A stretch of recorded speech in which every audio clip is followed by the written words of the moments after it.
genze bitya ate tuwe n'ekifaananyi olunaku olwali tusuubira binaatambula bitya. Yes, Ronald Kitanda.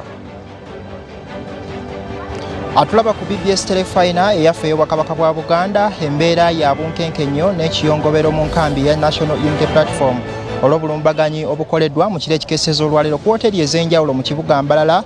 Robert Kyagulanyi Ssentamu nga ye pulezidenti w'ekibiina kino we yasuze, era mu kiseera kino obukuukuulu obw'enjawulo mu bafuutu soja butudde. Oyinza okwetegerezaako kubamu buli ali mu nkambi eno anyumya ku mbeera eyabaddewo olunaku olw'eggulo. Abasajja ate bambadde engoye z'ekibiina ki National Resistance Movement NRM bwe bakoze obulumbaganyi kubamu ku babadde mu nkambi ya Kyagulanyi bwe yabadde nga yolekera disitulikiti y'Ekiruhura saako ne Kazo gye yabadde agenda okuwenjeza obuwagizi. Tukitegedde mu kiro ekikesezo olwaleero poliisi ekoze obulumbaganyi ku wooteeri ez'enjawulo. Abantu bano mwe basuze era abamu ku bakoseddwa mu mbeera eno ye mukulu ono Nuwa Mutwe gwe tulabako mu kiseera kino. Twagala okumanya mbeera ki ebaddewo mu kiro ekikesezo olwaleero. Muganda wange mbeera eyabaddewo twabadde banga batujju abasajja basazeeko lodge ndowooza mu kizungu eyo yonna, naye ffe mwe twabadde kubanga batuse ne batugamba abasajja bagenda kukola ki, bagenda kukwatakwata muno mu buli kimu. Ne tulowooza ntugamba ati ffe tulina musango ki, tutambula ne presidential candidate akkirizibwa campaigninga eggwanga lyonna. Kati ffe olwezi we tumala otuusa mukama waffe ye neyeebaka bulungi, basigalawo abatonotono twegabaagaba nga bwe tubeera mbeera nga bwomanyi bwetambula. Muganda wange twabadde awo patrulezi 3 ne drone egi, nze kenyini nabadde mu kalumu nga nakatula bwenti ebbaga nakagiyingiza bwenti njala kweteekateeka naabeko. Omwana najja nangamba basajja bazze basazeeko, nengamba okakasa, nangamba gweringizaako bulingiza bwenti kaladde ningiza bwenti enokulaba basajja nga mukaaga nga beepika akageeti. Muganda wange sinza kubulya natuuse ntya mu lukuubo ery'emmanju ne bakyali bangala nga babatemezaako nga wetubeera bakavuma abo banikwa twabadde nga 5. Kati kisooka gyonna kuno twakoze ensobi tetwasoose kutegeera we tusuze. Twagenze tukanga eri wakoma n'eri wakoma naye nga waliwo akasenga akawanvu kati nga waggulu kaliko obuggwa. Muganda wange olw'okwetaasa simanyi we twabuuse kasenga ako, era bino biraba zonna zino gundi zizino saati ino yonna yayulise ngene empale nga tubuka bino ebigere byonna bino ebigundi byatufumise no wansi, naye nga kyetulwana kola ki kutaasa bulamu. Kati ffe ne tusobola okusavaivinga naye nga bannaffe abamu bakwata okuba loogi bazimenye zonna, bazimenye ne bagenda nga banoonya. Kati wano wentukane neebuuliza nti kati ffe tulina musango ki His Excellency Kyagulanyi takkirizibwa ku campaigninga naddala mwankole muno, kubanga ojjukira bulungi ebyabaddewo nga tutambula nammwe kuviira ddala Kiruhura bamutulemeseza omukola. Bakutte abavubuka ne babambaza t-shirt za yero ne babakwasa emiggo n'amayinja, naye nga target eri ku His Excellency Kyagulanyi mutandika mukasukira mayinja ne mukyala we Babi Itungo Kyagulanyi. Kati nogabera mwatu ffe twadde peaceful munnange, era message yali nti ffe tetukonfronting abantu, neffe twadde tulina okubeera mu Kiruhura. Ekyebuuzibwa ababadde bambadde yero nga bali ku makubo babalese bakutte emiggo babadde bataddewo baaki. Kyenjagala ogamba bannayuganda ne baganda baffe abali eno, temugeza ne mukkiriza entalo z'amawanga ez'okuyawulayawulamu mu mawanga. Tuli omuntu omu. Ate His Excellency Kyagulanyi akkirizibwa okukampeininga mu buli sub-region mu buli ggwanga nga agakola Uganda, kubanga presidential candidate. Bana yanza muganda wange naye twesabire bw'eggwanga lyaffe weriraga. Tweyanze ge Nuwa Mutwe. Tewafunye ku miggo lunaku lw'eggulo. Banaye olunaku lw'eggulo anti era nga otugamba nti twebeere olunaku lw'eggulo twebeerera musafunye emiggo era nange ne protect nze, naye abasajja batusazeeko bannange.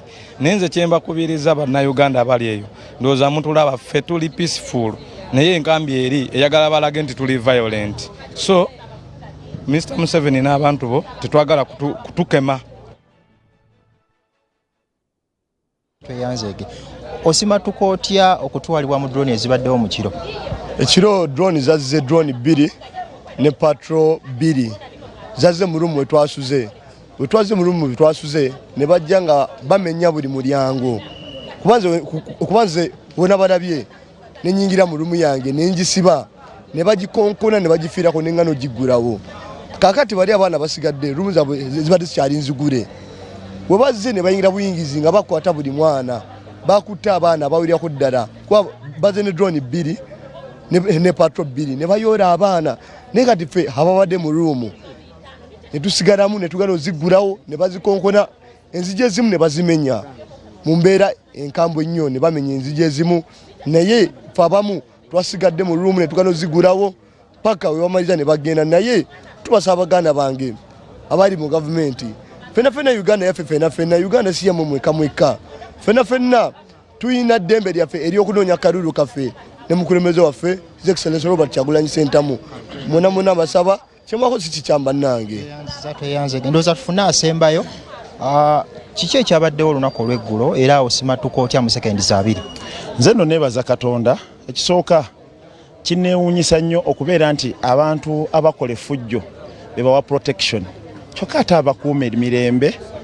mwana bino biruma bwe nkunyumiza ekirungi nawe wabaddewo wakirabye nti ababadde bakutte emiggo ababadde bakutte amayinja be baalumbye n'amajambiya be baalumbye essanga kati bano of course toyinza kulaba muntu alina muggo n'oteerwanako toyinza kulaba muntu akutte ejjinja n'oteerwanako naye ate ekikwewuunyisa nti poliisi yabaddewo amagye gabaddewo ng'ate ge gawa protection bano abantu finally ekisemberayo ddala era ekisinga okwewuunyisa n'okwennyamiza ate eyalumbiddwa gwe baakubye emiggo ate gwe bakutte nti yeyabadde omukyamu sincerely speaking bana Uganda awo wabaawo obwenkanya wabaawo justice omuntu olwedde tukimanyi bulungi nti shedu esoma nti ayina kubeera wano lwaki oplantingawo abantu nti bajje babakube abamu ku bantu benyinza okukumenyerako oba oli abatakubwako kya mulubale mu kiseera kino mu nkambi y'ekibiina ki National Unity Platform ye Kapaafu waliwo omulala ategerekeseko eryamugerwa waliwo Ssentamu waliwo Seeru Ronald waliwo Mavini saako ne Isima tebalabikako ate nga n'abalala bangi nnyo tebannaba kuba nti batuukawo mu kiseera kino waliwoko embeera y'okukuŋŋaanya bonna bayitiddwa bakuŋŋaanire wano balabe ani ataliwo ani atalabika n'oluvannyuma ate baleke bategeere baani abatuufu abaatwaliddwa era na kiki ekigenda okuddako gye bali naye nga guno si gwe mulundi ogusoose ng'obulumbaganyi buno obukolebwa mu nkambi n'ekibiina ki National Unity Platform era guno gulundi gwakubiri nga waliwo obulumbaganyi obukolebwa mu kiseera kino tulindirira okulaba amannya ago agabamenyeddwa oba banaalabikako oba naaba tebalabiseeko ekibiina kirina enteekateeka etindika bannamateeka poliisi ez'enjawulo okulaba nti bamenya musango ki oguvunanyibwa abantu bano n'oluvannyuma ate bamanye ewaabwe batandikira tukyaliwo okulondoola byonna olunaku olwayo Kyagulanyi agenda kubeera mu bitundu eby'Isingiro tugenda kutambula naye tulaba embeera eyabaddewo olunaku olw'eggulo olwaleero tebeerewo tujja kuba nga tupikutuusaako mawulire gaffe egyo tubadde ku ssaawa 6 n'ekitundu ez'emisana gambuuze ku ssaawa emu ey'akawungeezi n'ageesika ku ssaawa 4 ez'ekiro nze Ronald Kitanda nkuweereza nsinzira wano mu nkambi y'ekibiina ki National Unity Platform mu kibuga Mbalala Ivan Mbadi akutuusaako ebifaananyi awangaale nnyo Ssaabasajja Kabaka awangale sebufu bwango webale nnyo okubanga otutuusako ebigenda maaso mu kitundu awo batambudde bulungi simanyi lwaki ate bino bitandise okubanga birabika naye ab'ebyokwerinda ndowooza bekikwatako n'akakiiko k'ebyokulonda ndowooza musobola okukola ekisingakaawo tubadde tutambudde bulungi kumpi mwezi mulamba zikira enteekateeka zino zatandika 29 omwezi guli so ndaba nga abadde tukyali bulungi nga buli omu ku luno agamba nti we wa kale era